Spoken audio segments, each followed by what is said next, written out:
and shove them into a space where their innate excellence, their sacredness, their power, and their purity are allowed to safely and strongly shine through, then all their woes, all their problems start to dissolve really fast. You have to know that person, really well to understand what kind of space to set up to allow that process to happen, but it can be done. The ramifications are huge. Natural healing, natural course correction, human medicine at the energetic level, direct, no chemical formulations necessary, just the mind. This is different for everyone. What constitutes good function? It's different. You can't really prescribe it. This is why so many religions don't work. Forget their core substance and philosophies and esoteric origins. Just consider a religion in terms of how well do they actually do stuff. How well do they put human beings in touch with their spiritual truth?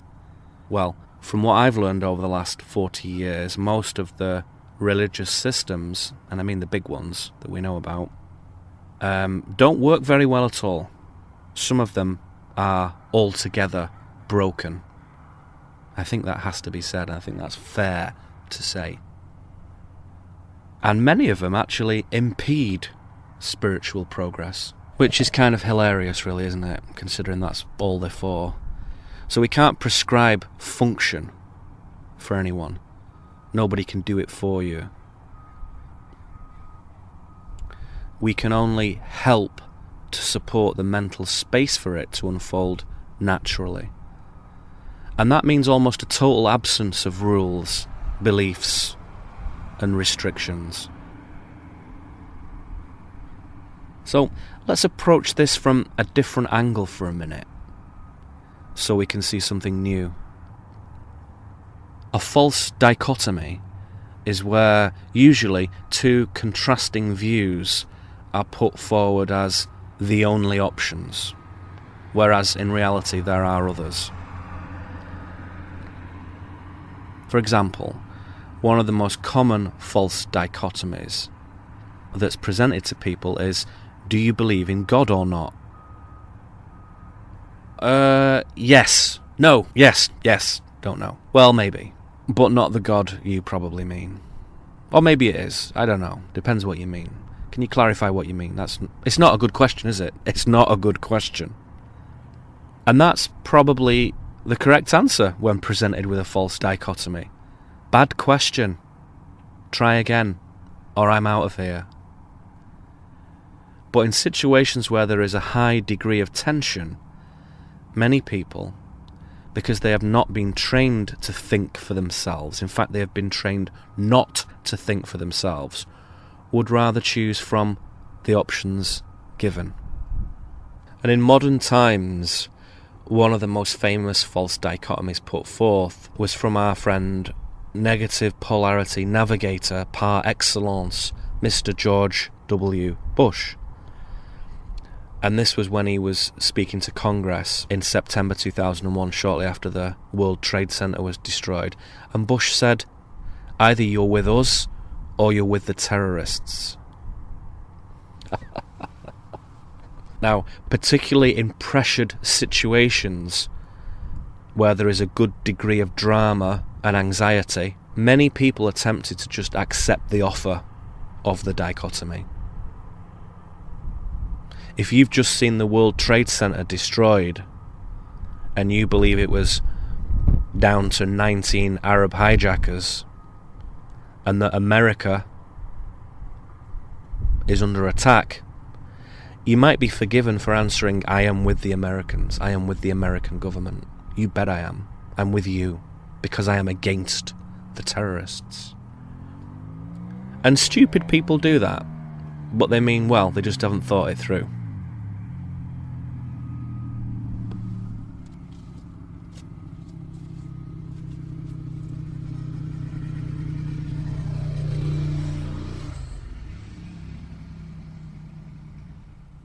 So that's two extreme and contrasting options there, presented in such a manner that it may not occur to the unthinking soccer mum and baseball dad that there are in fact many other better options. But as I say, in a pressured situation, a false dichotomy is a great tool to corral gullible minds into a very specific direction. And that's the key. So watch for the false dichotomy in the pressured situation.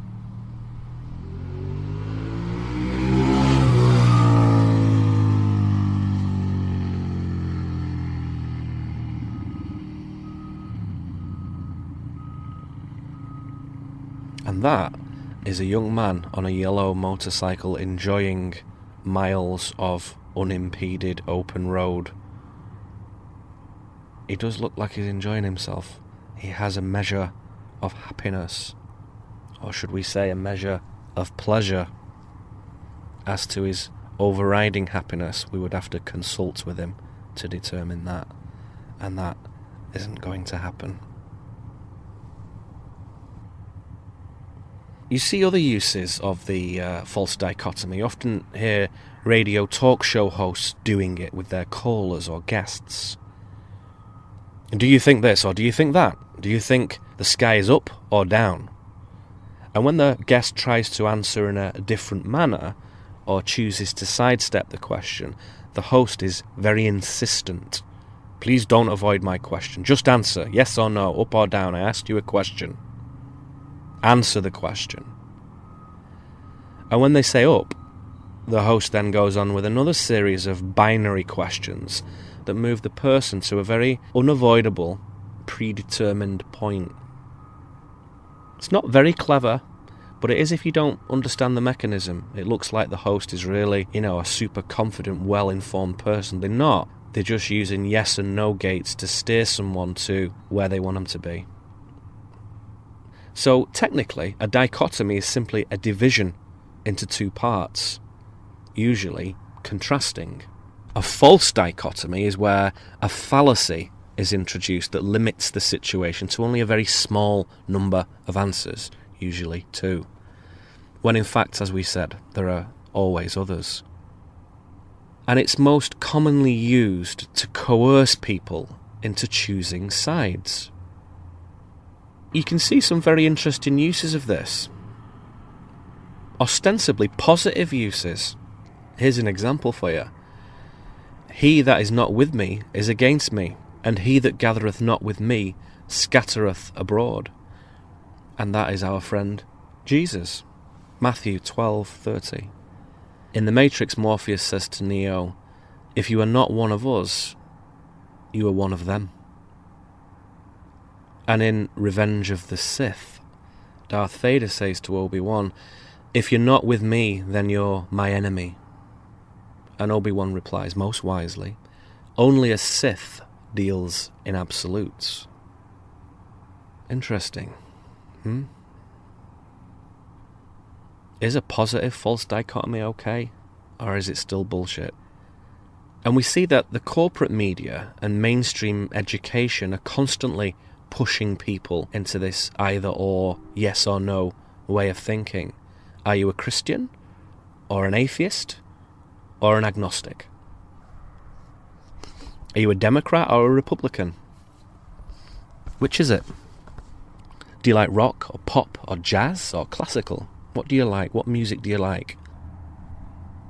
I found myself filling out a form the other day, not one of my favourite things to do. It was like a general questionnaire thing designed to map out what sort of demographic I belong to.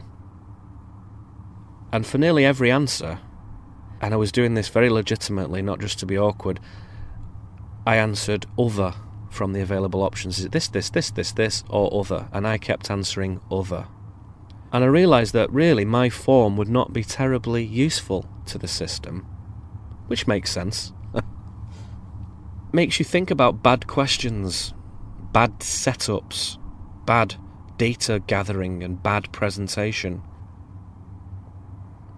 A question that is often thrown around at the moment. Do you think psychotropic drugs should be legal? Well, what substances are you talking about? Synthetic, organic? Where? To whom? Legal in what sense? What availability do you mean? You see that the original question isn't good and doesn't really deserve an answer. It has to be either ignored or reframed. And in looking at these false dichotomies, all this peculiar business of bad setups, I thought, well, is there a true dichotomy?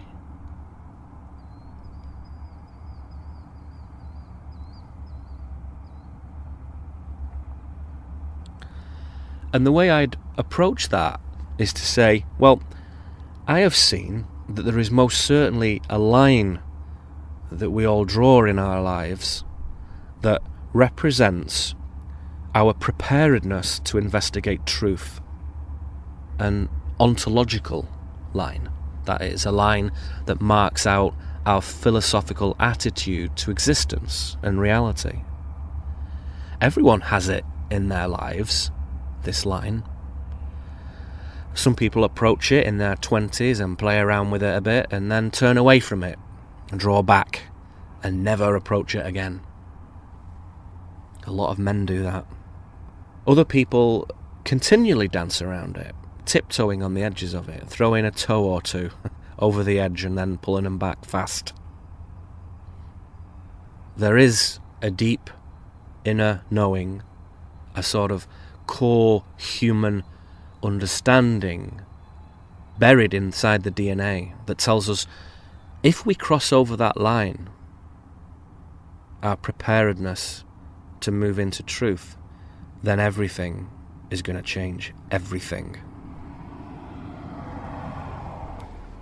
On my travels and in my work as a philosopher and teacher, I meet many people from all different kinds of backgrounds.